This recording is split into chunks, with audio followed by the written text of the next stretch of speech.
Valar Morghulis. La noche es larga y llena de terrores. ¿Cómo están, amantes del terror? Hoy traemos una historia espeluznante que nos envía una suscriptora. Comienza así. Hoy quiero relatarles una historia que comenzó cuando yo tenía aproximadamente 2 años, el día que mis padres se mudaron a una casa en el pequeño pueblo de Mamporal, en la costa venezolana.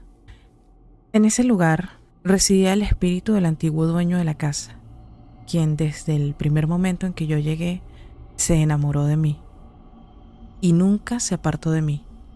Pero esta es una historia que les contaré más adelante en otro relato, si quisieran escucharla.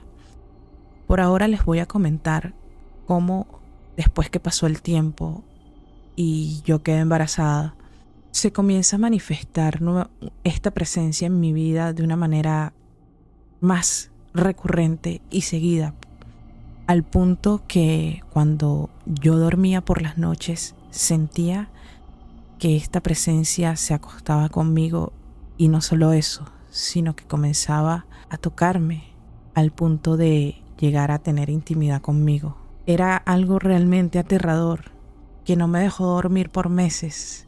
Yo estaba realmente cansada, abrumada y asustada. No sabía cómo podía ser esto posible.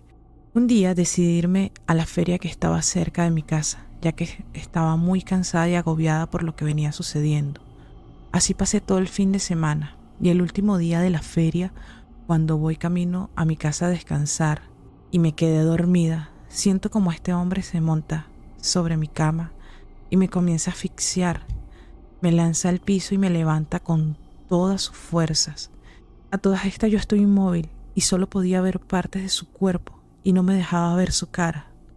A la mañana siguiente de haber tenido esta experiencia, le comento lo que me está pasando a una amiga que sabe mucho de estos temas. Y ella me dice que es un muerto que tengo montado y que se ha obsesionado conmigo. Cabe aclarar que como soy de la costa venezolana, estos temas son muy recurrentes en la zona. Hay mucha brujería y personas que se dedican a comunicarse con los muertos, y algunos que hasta pueden verlos. Mi amiga me dice que este espíritu se ha obsesionado conmigo. A medida que comienza a avanzar mi embarazo, ya no podía dormir sola en la habitación, bien sea sola o acompañada por mis hermanas. Fue entonces cuando tomé la decisión de pasarme a dormir a la sala. Aún así, durmiendo fuera de mi habitación, siento que me busca por toda la casa. Siento sus pasos alrededor de la sala. Era él, no había nadie más alrededor. Siento cómo se sube sobre mí y comienza a tener intimidad conmigo. Esta sensación era aterradora y repugnante. Así prosiguió durante 6 meses en los que me fue prácticamente imposible dormir, ya que todas las noches se repetía lo mismo. Los pongo un poco en contexto en la situación de mi embarazo. El mismo era un embarazo múltiple, pero solo había un bebé formado y el otro estaba como una bolita. Algo así me decían los doctores. Y este segundo bebé no podía llegar a término. A medida que van pasando las semanas, siento que mi vientre crece más y más. Me sentía muy hinchada. El médico me dice que estoy así porque el otro bebé está creciendo más de lo normal. Yo a esto no le vi ninguna explicación, por lo que visité a otro doctor, al que llamaré Enrique, quien era mi vecino. Él me dice que no es normal, ya que ese bebé debía quedarse como una bolita pequeña, no crecer más de allí, y que aprovecharían para sacarlo cuando tuviese el parto del segundo bebé que sí se estaba formando. Pero al ser esto tan extraño, el médico me comentó que no dejaba crecer al otro bebé. Los pongo en contexto de la situación de mi embarazo, ya que todo se conecta con algo terrible que me pasó más adelante. Voy nuevamente al doctor y nos explica lo que me está pasando. Yo les comento que puede ser que me están haciendo brujería, a lo que los doctores me responden con desdén que ellos no creen en eso, aunque tampoco pudieron darme una respuesta clara de por qué el bebé se estaba formando así, con sus manitas, sus pies, el corazón, pero sin cabeza. Como les expliqué anteriormente, en la costa venezolana se mueven mucho los temas de brujería y una de mis tías se dedica a la santería. Y yo como me seguía sintiendo mal y no conseguía una explicación a lo que me estaba sucediendo en mi casa, de no poder dormir por esta presencia que me asediaba y lo que estaba sucediendo en mi vientre con mis bebés, decidí visitar al padrino de mi tía, quien me dijo que había un ente muy cerca de mí, que no estaba contento con mi situación de embarazo y que estaba reclamando la vida de mis hijos y la mía. Cuando el padrino santero de mi tía me dice estas cosas, yo quedo en un estado de shock y angustia. No entendía nada de lo que estaba pasando. Cómo es que la ciencia médica no me podía dar una explicación, y esto que me decía aquel sujeto que se dedicaba a las artes oscuras me dejaba aún más confundida y atemorizada. En medio de esta confusión decidí creerles y seguir las recomendaciones que ellos me daban. En esta sesión de santería ellos conjuran unos collares que me ponen y una pulsera para protegerme de las cosas malas que están a mi alrededor y que quieren hacerme daño a mí y a mi hijo. Luego de allí me voy a casa creyendo que con esto se solucionaría, pero qué ingenua al pensar que sería tan fácil, ya que esta fuerza oscura era superior. Llegué fatigada debido al cansancio del embarazo y me acosté. Cuando unos minutos después despierto asfixiándome, sentía que me tenían tomada del cuello. Logro levantarme y comienzo a ver cómo los collares comienzan a romperse. Mi hermana mayor estaba cerca y yo le decía, mira cómo se rompen. ¿Qué está pasando? No entiendo nada, estoy muy asustada. A lo que mi hermana me responde que me tranquilice, que seguramente se rompieron con la fricción al estar yo acostada.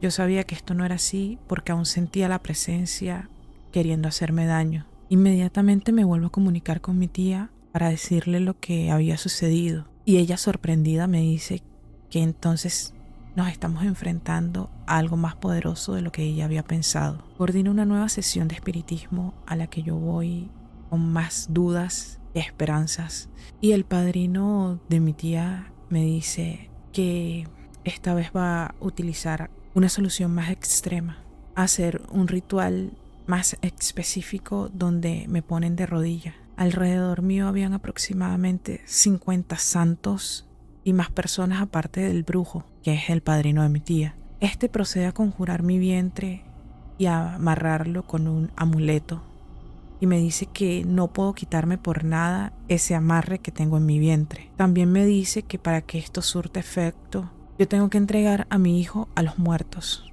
porque lo están reclamando.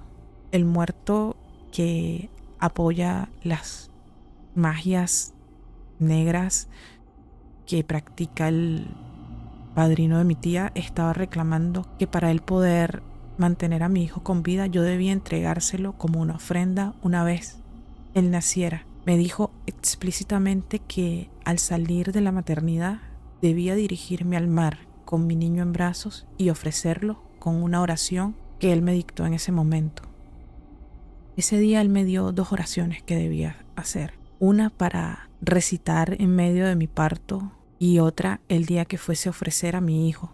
En medio de este ritual yo estaba sumamente nerviosa porque comienzo a ver cómo los santos que usan en el ritual comenzaron a caerse, y a medida de esto las velas, algunas se caían, otras se apagaban, y también comenzaban a llenar con sangre de algún sacrificio animal mi vientre y algunas velas. Todo era muy confuso para mí y aterrador. También se me dijo muy explícitamente que al nacer mi hijo debía ser consagrado a la santería, que cuando yo me dirigiera al mar y entregara mi hijo como ofrenda, eso significaba que él iba a ser criado como santero desde su niñez hasta toda su vida adulta. A lo que yo, sin pensar, accedí, movida por los sentimientos de querer salvar la vida de mi hijo. No sabía a lo que lo estaba ofreciendo. No me imaginaba que literalmente estaba entregando su alma a fuerzas oscuras. Luego del ritual, yo me fui a mi casa con la esperanza que todo iba a salir bien con mi hijo. No estaba del todo segura de si estaba bien o no lo que estaba haciendo, pero algo en mí me decía que tenía que hacer algo para tratar de salvarlo. Pasaron los días y yo recitaba la oración que me llevé escrita que debía decir en el momento del parto. Pero igual seguía sometida a mucho estrés porque no cesaban las apariciones del espectro en mi casa. No eran tan seguidas, pero sí continuaban. Toda esta situación llevó a que se me adelantara el parto, también debido a que el otro bebé que no estaba formado del todo continuó creciendo y ya estaba poniendo en riesgo mi vida y la del bebé que sí estaba formado. Cuando llego a la maternidad, las enfermeras comienzan a prepararme para ir al quirófano, ya que debían hacerme una cesárea por la complicación del parto. Las enfermeras notan que tengo esta cinta amarrada en mi vientre y algunas pulseras en mi muñeca y me decían que debían retirármelas. Yo con mucho temor les suplicaba que por favor no lo hicieran, que eso no se podía cortar, no se podía quitar, ya que de ellos dependía la vida mía y la de mi hijo. Las enfermeras fueron un poco comprensivas conmigo y accedieron a dejármelas, a lo que el doctor, cuando llegó al quirófano y vio que tenía puesto esto, se indignó de tal manera que gritó a las enfermeras cómo podía ser posible que yo había llegado al quirófano con estas cosas inmundas en mi cuerpo. Él procedió a cortarlas sin reparo, a los que yo le gritaba que por favor no lo hiciera. Durante la cesárea las cosas se complicaron. Logré escuchar a alguien decir que no podía sacar al niño, que todo estaba más complicado de lo que ellos pensaban. Yo entré en pánico y recordé que debía decir la oración. En ese momento comencé en mi mente y en voz baja a decir la oración que me habían pedido que dijese, y mantenía en mi corazón una leve esperanza de que todo esto llegara a buen término de un minuto a otro. En ese momento el doctor toma la iniciativa de sacar a mi pequeño hijo, que sí estaba formado, aunque no estaba listo para nacer ya que solo tenía 7 meses de gestación. Él lo saca y rápidamente lo llevan al área de atención para recién nacidos, ya que el niño no podía respirar bien y estaba presentando muchas dificultades. Yo, con mucha tristeza y todavía esperanza, seguía recitando la oración que me habían dado. Luego el doctor procede a retirar el otro bebé que no logró formarse. Cuando escucho con asombro decir, ¿qué es esto? ¿Cómo es posible que tenga sus 2 pies, sus manos, que su corazón se haya formado fuera de su pecho y que no tenga su cabeza? Esa imagen para mí fue muy perturbadora y comencé a llorar y solo pedí a Dios que al menos mi otro hijo sí estuviese con bien. Pasaron 2 días y mi hijo seguía en incubadora. Trataba con todas sus fuerzas de aferrarse a la vida, pero cada vez era más imposible. Yo veía cómo su pequeña vida se iba apagando y esto me llevó a cuestionarme, ¿estuvo bien todo lo que hice? ¿Fue realmente necesario que yo entregara su alma a los muertos para que esto sucediera? ¿Cómo pude haberme alejado tanto de Dios en medio de la desesperación y acceder a todo lo que me habían dicho? Un umbral de desesperación y arrepentimiento comenzó a cubrirme hasta que me dieron la inesperada noticia. Lamentablemente mi hijo había fallecido. No supe cómo afrontar esa noticia, solo lloré y grité desesperadamente. Maldije el día en que accedí a entregarle mi hijo en sacrificio a esos falsos muertos, santos o como sea que se llamen. Al pasar los meses y las semanas yo seguía buscando respuestas de qué había pasado y me habían dado la seguridad de que mi hijo viviría. ¿Por qué no sobrevivió? Otras personas que también practican estas magias ocultas de la brujería y la santería me dijeron que eso era lo que tenía que pasar, ya que yo había entregado a mi hijo a estas fuerzas oscuras y malignas y que solo una vida puede pagar por otra vida. Se referían a que era o la vida de mi hijo o la mía. Wow, hasta aquí esta historia que nos envía nuestra suscriptora, realmente aterradora y espeluznante, y muy triste finalmente. Les digo, estoy con la piel erizada de leer esta aterradora historia. Cuéntenme ustedes qué les pareció. ¿Creen que nuestra suscriptora hizo lo correcto al acceder a entregar a su hijo a los muertos?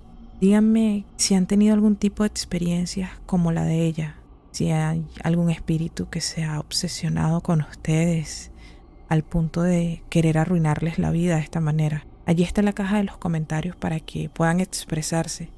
En la caja de descripción también está el correo electrónico si desean enviar alguna historia para que nosotros la narremos a nuestra audiencia. Y si te gustó esta historia, por favor apóyanos con pulgar arriba, compartiendo y suscribiéndote. Sin más, nos despedimos hasta la próxima. Balardo Jairis, valientes amantes del terror.